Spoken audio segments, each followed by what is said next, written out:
Өмнөх бүлэгт манай хоёр Актем руу явах замдаа гараад дууссан. Тэгээд Айрон рүү хоёр явсаар Алканта Метрополис гэх газар ярина. Мэдээж энд Кронос хэлмийн урлагийн Актем байгаа. Тийм болохоор ч энэ хот их том. Тэгээд Айроныг буудал руу орох гэсэн рүү би явж тоглолоо гэснээр явдаг. Харин Айрон буудал руу ороход нь дотор байсан бүх хүмүүс сэлэмтэй байдаг.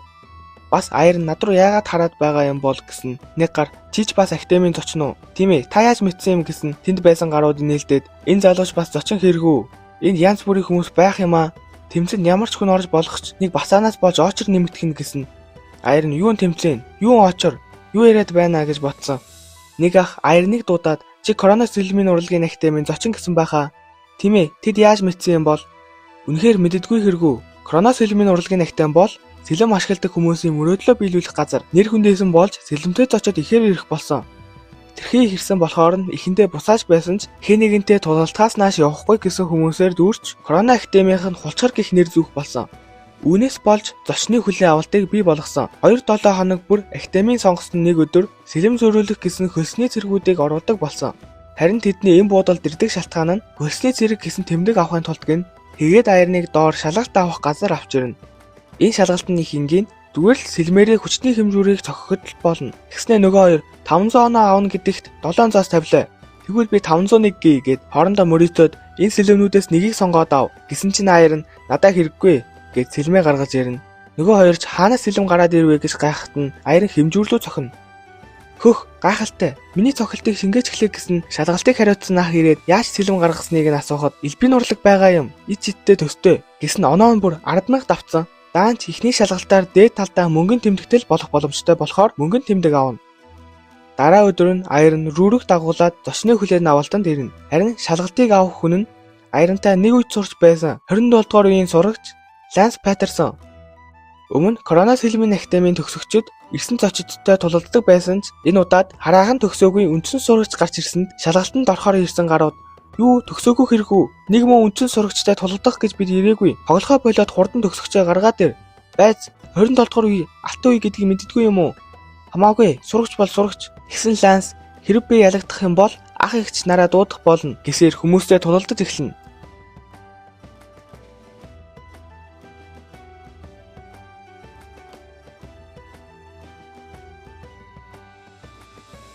Ланс 9 зочдыг асуудалгүй ялж байгаа зочид дундаас нэг хүнийг анзаараад тэрэн дээр ирнэ. Тэр нь угаасаа манай Айрон. Намайг санаж байна уу? Тийм ээ, утсан байна шүү Ланс. Чамтай энд уулзсан гэж бодсонгүй шүү. Хаагур байсан юм бэ? Урт түүх болно. Мэдээж урт түүх болно. 5 жил өнгөрсөн юм чинь. Гэтэ жоохон эрт ирсэн бол Жюдит Брэд хоёртой уулзахгүй юу? Тэр хоёр хамт хэдэн өдрийн өмнө аялалд гарсан гин. Айрон одоо болтол Брэдийг Актемиг орхисон гэж бодож байсан болохоор их гайхна. Тэгээд Ланс Айрныг тулалдыг гин. Үзэгчийн суудлаас рүү танд өхөнгээд хүчээ дараад байв гэж орилсон. Ланс тэр муур хүний хэлээр яриад байна уу? Чиний муур уу? Үгүй, миний багш. Би түүнээс энийг сурсан гэд сэлмээ гаргаж ирээд тэр хоёр тулалдаж эхэлнэ.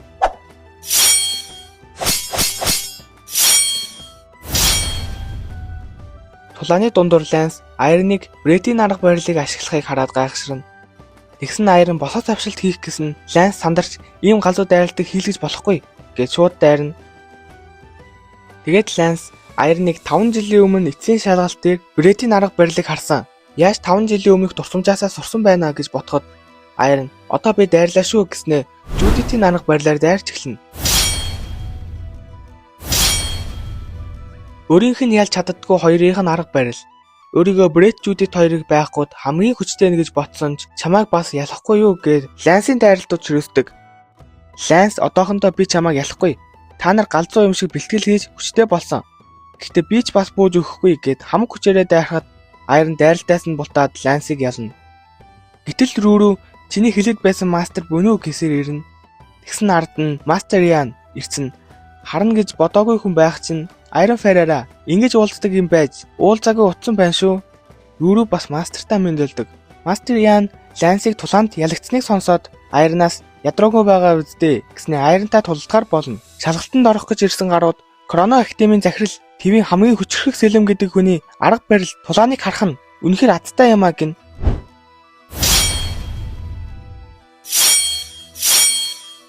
Дайрал чинь хитрхи энгийн байна. дайсныхаа довтлогоог ашиглан өөрийнхөө хурд хүчийг нэмж болно. Гэхдээ ийм энгийн дайралтуудыг чинь би ном шиг л уншиж чадна гэд нэг хүчтэй дайралт явуулахад нь Iron Brett-ийн арга барилаар дайралтыг нь хаасан сонирхолтой юм. Brett-ийн арга барилыг ашиглах гэж сайн ч эзэмшсэн байна. Гэвч урсгал чинь хэтэрхий их тасалдаад байна. Шилжилт чинь хэтэрхий болох байна. Олон техник ашигласан ч тэдгээрээ хольж холбож чадахгүй бол ямар ч удахгүй. Жинхэнэ тулаан бол чиний хамгаалалт довтлогоог чинь шалгалт биш. Гэхдээ Iron Lindsay гэр бүлийн арга барил энгийн сэлмийг ашиглана. Гэхдээ тэр дайралтаас нь мастер ягаачгүй бүр Iron-д нэг дайралт их боломж өгнө.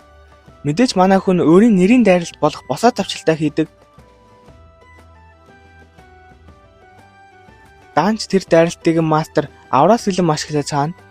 Тэгээд мастер зочны хүлээн авалтыг дуусгаад Iron-тай ярилцахаар өрөөндөө авч ирнэ. Өрөөч өөрийгөө Iron-ы элбийн урлагийн багш гэдгээ танилцуулна. Мөн мастрын хажууд байгаа хүн бол Academy-ийн дэд мастер Keira Finn. Дараа нь Iron элбийн урлаг болон зүуднийхээ талаар бүгдийг гэлнэ. Мастер, чиний зүудэнд тодорхой хариулт өгч чадахгүй нь. Гэхдээ зөвлөгөө өгч чадна. Энэ газрыг орхи. Мэдээж энд бэлтгэл хийж болно. Хүн чөтгөртөө таарахад тэр залуугийн хүслийг дарж чадахгүй бол зайлсхийх л болно. Гэвч энэ үнэхээр зөв сонголт мөн үү? Сэлэмчин хүний сонгож болох олон янзын зам нь бий. Гэхдээ зүгээр л доторх залуугийн хүсэл зоригоос зайлсхийх нь цорын ганц зөв арга зам биш байх. Чиний мэдих ертөнц одоо ч жижиг байна. Хэрв орчин чинь өөрчлөгдвөл аливаа зүйлийг харах өнцөг чинь ч бас дагаад өөрчлөгдөнө. Энэ өөрчлөлт нь цаашлаад чиний бодол санаагч өөрчилж бүр өөрт байгаа сэлмийг улам хүчрэх болох зүйлийг ч олж мэднэ. Эсвэл одоо байгаагаас шал өөр сэлэмтэйч болж магадгүй. Өргөн уудам хорвоогоос өөрийн хариултаа олох аялалт чинь амжилт хүсье. Өдийг хүртэл өөрт чинь нөлөөлсөн залуугийн тухай олж мэд. Яагав хэсэг зур бодож байгаад хариултаа хэлж болно. Үгүй би явна. Маргааш нь манай хүнийг явахын өмнө Lance, Judith Brett хоёрыг сэлмийн урлагаараа алдартай баруун зүгийн 5 улс руу явсныг хэлнэ. Тэгээд Lance нэг л ургуур царайтай Academy үлдэхэд дэд захирал тэрэн дээр ирээд өөрийгөө сул дорой гэж бодоод байлгүй. Үргэлж хичээдэг шигээ хичээж түүнийг давж гар гэж хэлнэ. Харин Iron одоо хаашаа явах вэ гэд алхаж байхад доороос нь 5 жилийн өмнө таарсан зөнж орк хоол хайрлаач би 7 хоног юм ицсэнгөө гэсэн гараад ирнэ. Нэр нь Quar. Манай хүн ч таньдаг юм болохоор хоол авч өгсөн. Нөгөө орк чамд хоолныхоо төлбөрийг өгье гэснээр нүд мүдэн цагаан болоод зүрхэн дэх ачаач нь өмнөхөөсөө хүнд болсон байна. Өмнө нуугдаж байсан ч одоо гарч ирсэн. Цээжиндээ ийм бат бүх хүнд гадас зоосон байхад чамд хэцүү байх нь аргагүй. Хамгийн муу нь энийг оруулсан хүн нь чийж биш. Чамтай холбоогүй хүн энийг хийсэн. Би Iron-ыг зөнчийн нүдээр биш харин сүнсний шидээр түүний доторх хүчийг харж байна. Би ийм төрлийн ер бусын металл энергийг таньж чадна. Амьд биет 5 төрлийн энергиэс бүрддэг. Газар, металл, ус, мод, гал энэ тавыг тэнцвэржүүлснээр инх тайван тогтно. Энгийнээр Iron-ы доторх төмөр гадас гэд байгаа нь энергийн тэнцвэрийг нь алдагдуулаад байгаа. Энэ төмөр гадаснаас салах боломжгүй. Гэхдээ амар амгаланд хүрэхийн тулд хүчтэй байгаа энергийнхаа эсрэг энергиэр л дарах боломжтой. Төмөр гадас тэг шиг санагдаж байгаа ч халуун галтаа нэгдвэл хүн бүхний хүсэмжид илт болох боломжтой. Галын энерги удирдахын тулд би яах ёстой вэ? Надад харагдаж байна. 5 жилийн өмнө огт байгаагүй зүрх сэтгэлийн цогч нь гал руу мод хийвэл дүрлцдэг шиг өснөө авахын тулд хичээвэл доторх цогч нь аажмаар өсөх болно. Тэгээд тэд хамт аялалд гарахаар болно. Одоо тэдний очих хот бол Дэринкүү. Дwarpаас авахуулаад олон дарахад суглардаг хот. Тийшээ шин зэвсэгтэй болохын тулд биш харин гал төмөртэй хамгийн сайн ажиллаж байгаа хүмүүстэй уулзах гэж төмрийн хөдрийг дүрлцэж буй галд хайлуулж сэлэн бүтээх явцыг өөрийн нүдээр харвал зүрх сэтгэл дэх цогоо илүү сайн удирдах гэж. Quar твэр 10 гаруй жил аялсан туршлагатай болохоор буудал болон хоолны мөнгөнд хамгийн багаар мөнгө өрнө. Оройн Quar нөгөө хоёртоо твийн хамгийн шээлдэг гэгддэг хүмүүсийн талаар хэлнэ. Твийн хамгийн хүчрхэг хүмүүс ихэнхдээ баруун таван улсынх юм уу? Ариун хаант улсынх байдаг. Гэвч тэднээс илүү хүчтэй хүмүүс бол Kronos Silvmin урлагийн Academy Master Ian, Ариун хаант улсын цагаан баатруудын ахмад Julius Hule, Улаан баатруудын ахмад Rigoberto Clark, Joshua Lindsay-г оролцуулаад 5 сэлэмчний гэр бүлийн тэргүүнүүд бас оркуудын агуу хүчит дайчин Каракум. Тэд бол твийн одоогийн хамгийн хүчтэй 10 хүн. Игнит байгаа юм чинь 11 ч байж магадгүй. Хачин юм нэг дутуу байна шүү дээ. Тийм ээ. Яныг бүгд хамгийн хүчтэй сэлэмчин гэдэгч би тэгж боддоггүй юм. Би Күнийг хамгийн хүчтэй нь гэж хэлнэ. 70 наснда Silvmin Master болсон нэг нь. Күнийг мэддэг хүмүүс түүнийг дорд үзэж доглож байсан ч тэр чадчихсан. 70 нас хүртлээр Master болтлоо бууж өгөөгүй. 90 настай түүнийг твийн хамгийн хүчтэй хүн гэх болсон гэхэд Iron тэрнийг 50 наснда ч бас гайхалтай хүн байсан байх. Одоо тэрэн шиг бусдад танигдаагүй гайхалтай хүмүүс зөндөө байгаа байх та. Маргааш нь тэд Алхаад гэх уулан дээр ирнэ. Энэ уулыг даваал Дэринкүү хот байгаа. Гэхдээ энэ уул их дээрэмчидтэй болохоор худалдаачин хүмүүстэй хамт явахаар болдог. Аярын хөлсний цэргийн тэмдэгтэй болохоор харин Кувар зүүн орк Азыг бэлэгддэг гээд нөгөө худалдаачид хамт явахыг нь зөвшөөрнө. Гэсэн тэдэн дээр нэг охин ирснэ. Ямар хөөрхөн ярддаг муур вэ? Би бол Аня. Гутал, хуйг, дуулга бүгдийг нь надад даатга. Би засаад өгье. Мэдээж төлбөртэй. Зүгээр дээ, хэрэггүй. Тэгсэн Аяр рүү хоёр тэрнийг илвчин гэдгийг анзаарна. Тэд замдаа явж байсан. Аяр нэг л гүн бодолд автсан байдаг. Учир нь тэр хүн алж үзээгүй. Дээрэмчид гарч ирвэл тэдний өөдөөс сэлэм далаа чадах уу? Зүгтотол нь айлахгүй гэж эргэлзэхэд Квар энд Казир гих дээрэмчин байдаг.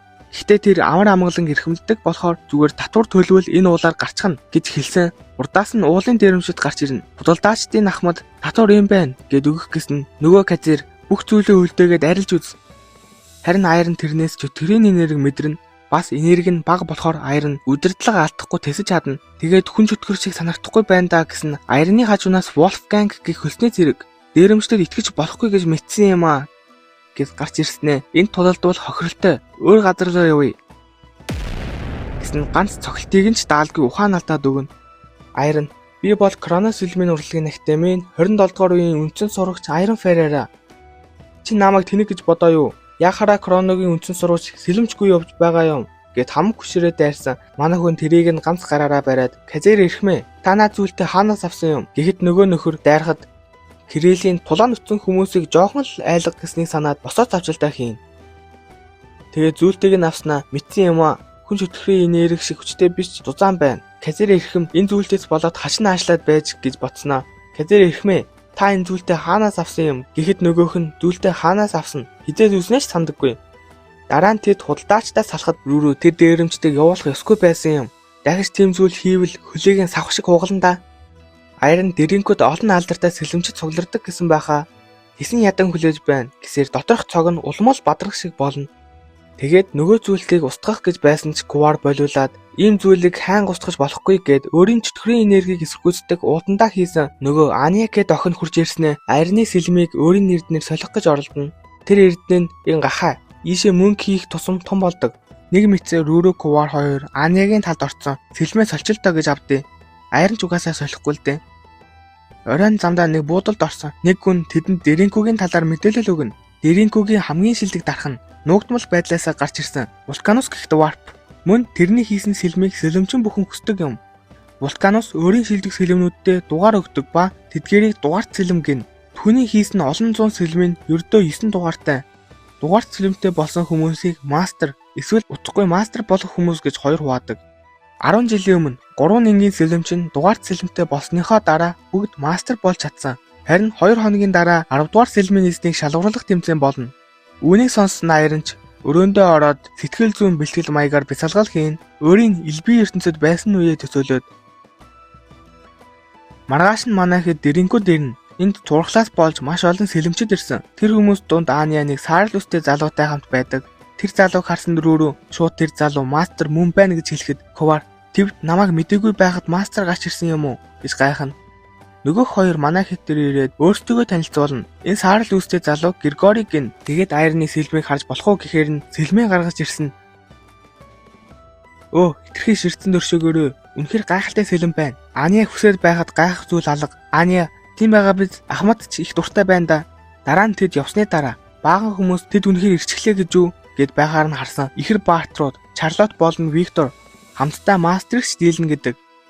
Аяр нь тэднийг хараад Григори ирхэн болон тэд оролцож байгаа юм чинь тэднээс сайн суралцаад авъя гэсэн. Квар түүнд чи сэлэмчин мөн л бол өрсөлдөгчтэйгээ суралцах гэж биш, ялахын тулд тулалд. Яг л Кун Янтай үнэхээр ялахын тулд тулалддаг байсан шиг гин. Оройн Аяр нь ялах хүсэл тэмүүлэл өмнө огт бодож байгаагүй юм байна. Актемд байхдаа тэр залуу шиг болохоос өөр юм боддоггүй байсан. Нөгөө талаас миний найзууд өрсөлдөгчөө давах зорилготойгоор сэлмээ өргөсөн. Тулалдах чин хүсэл эрмэлзэл бол сэлэмчинд байж болох хамгийн нариун тэмүүлэл. Квар яагаад тийм зөвлөгөө өгснийг ойлголоо. Би өмнө тийм зүйлийг мэдэрч байгаагүй юм байна. Маргааш нь Квар хэлэх ёсгүй зүйлийг хэлчихлээ. Аярныг боддог байжээ гэд санаан зовцсон байсан. Аяр нь тэр хоёр дээр бууж ирнэ. Гэхдээ зүрх сэтгэлийн гал цонх нь өмнөхөөсөө хэд дахин үлээ. Тэгээд тэмцээн болох Дэринкугийн бэлтгэлийн талбайд ирнэ. Тэнд хос илт Крошу ганц завшдаг Рандл гэх мэт олон чадвартай оролцогчид ирсэн байхад Вулканус бас Пабло болон Давансан гэх хоёр өөр дархны хамтаар гарч ирнэ. Бүгд намайг хэн гэдгийг мэдхээс хойш гол яриандаа оръё. Та бүхний мэдэж байгаачлан энэ тэмцээний шагнал нь миний хийсэн сэлэм. дугаар цэлэн гэдгээр нь сайн мэдэх байх. Тэмцээний дүрм их энгийн. Өөрийн чадвартаа итгэлтэй хоёр хүн гарч ирээд тулална. Тулаан дуусны дараа ялагч дэвжэн дээр үлдэж, ялагдагч дэвжэнээс бууна. Ялагч бууж өгсөн тохиолдолд хоёр хүн дахиж талбай дээр гарч ирээд тулалдана. Энэ явц давтагцаар байна. Энэ тэмцээний зорилго ялагчийг тодруулах биш. Надад 10 дугаар цэлмийг хийх цог золбоог өгөх хүнийг олох юм. Тиймээс тэр хүнийг гарч иртэл тулаан үргэлжилнэ. Миний ард байгаа хоёрч бас адил зорилготой. Эхний тулаан эхлэхийн өмнө Рандал Вулканусаас өрсөлдөгчөө алж болохыг асууна. Үжилтэй сонсогдож байна. Болно. Гэхдээ өрсөлдөгчийн зөвшөөрөх юм бол гин. Тэгээд тэр хоёрын тулаан эхэлмэгц Рандалын сэлэм голоороо хуваагдана. Григор Аны хоёр тэд мөн үү? Тийм ээ. Алтан нутас улаан болсон гэд Чарлот, Виктор болон Рүрүү дээр дэмэг тавина. Анягийн хүч бол өөрийнх нь гахаанд хадгалсан мөнгөний үнцнээс идэвхгүй бол ямар ч хүслийг биелүүлэх элбийн хүч. Гэсэн нөгөө Викторыг чинь ялах хүн гарч ирдэггүй. Бүр 17 дараалаад бүгдийг нэг дайрал дээр ялцсан байхад нөгөө ихэр нь надаас өөр чамтай тулалдаж чадах хүн алга. Тийм болохоор жигийн тулаан гэж юу байдгийг харуулъя гэд нэг л худлаа нэгэд гарч ирэхэд Айрон бас гараад ирнэ. Надад ч гэсэн ялах хүсэл байсан. Улирлын шалгалтын үеэр Илия миний урд гүөх мөчөд мэдэрсэн хүсэл төмөөлөл, найзуудын минь хүсэл эрмэлзэл шиг дүрлэж байсан. Би сэлэмчний хуваар ялахын тулд тулалдана. Өрсөлдөгч минь хинч бай. Би тэднийг бут нэгэх болно гэж бодсон. Вулканус гүйж гарч ирээд 10 дугаар цэлмийн эзэн бол энэ залуу хүү. Энийг үзсэн хүмүүс юу гэсэн үг юм? Тулалдагч үгүйгээр шийдэж болно гэж юу? Болохоо. Амаа татацгаа. Анхнаасаа хэлсэн бидтэй. Энэ тэмцээнээр ялагчийг тодруулах биш. Миний цог золбоог асаах сэлэмчнийг л олох байсан. Мөн бусад хоёр дарханч бас манай хүний сонгосноор тэмцээн дуусна. Тэмцээний дараа Айрны сэлмийг харсан гарууд ийм хатуу байх боломжтой гэж юу? Алах сэвч үлдээхгүй байгаад энэ зурааснууд яаж үүссэн байна гэж гайхширхад Кувар Айрны нэг л ургаацсан байгааг нь хараад Вулканус нөхцөл тавина. Айранд хэрэгсэл Рүүрөд сэлэм хийж өгөхийн хажуугаар бид бүх үйл явцыг харна. Яагаад бид чиний тэнэг нөхцөлийг зөвшөөрөх ёстой гэж чиний чадвар зогсон байдалд орсон болохоор Айрныг ашиглаж байгаа бидтэй. Пабло, Давансан та хоёрч бас удаан амралт авсан. Ажилдаа эргэж орохын тулд хүсэл тэмүүлэлээр дүүрэн хүнийг ашиглах гэж байгаа бидтэй гэд Айрон Рүүрөө хоёрыг гой тоноглоно. Айронч тэдний сэлэм хийхийг харж байгаад өөрийн сэлэм бүтээх газараа ирнэ. Гэхдээ Айрон төмрийг давтах цаг нь болоогүй гэд зүрх сэтгэлийнхаа галаар төмрийг халаана. Ингээд энэ удаагийн бичлэг дууслаа.